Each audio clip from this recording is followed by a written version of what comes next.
Hello বন্ধুরা, তোমরা সবাই কেমন আছো? আশা করি তোমরা সবাই ভালো আছো। আর আমিও খুব ভালো আছি।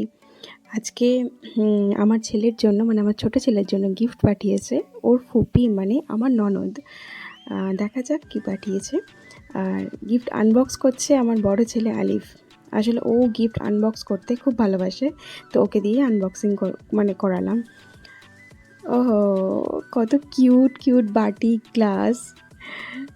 ওয়াও! সঙ্গে দুটো চামচও আছে। তো আমার ছোটো ছেলের বয়স হলো এই 4 মাস। ও ফর্মুলা মিল্ক খায়। ওর এবার খাওয়ানো স্টার্ট করব। তো এই প্লেটগুলোর ব্যবহার এবারে স্টার্ট হবে। খুবই সুন্দর, গিফটটা আমার খুবই পছন্দ হয়েছে। Thank you for watching friend. আর তোমাদের যদি আমার ভিডিওটা ভালো লেগে থাকে, সত্যিই তোমাদের যদি খুব ভালো লেগে থাকে, তো প্লিজ একটা লাইক করে দিও আর আমার চ্যানেলটাকে সাবস্ক্রাইব করে দিও।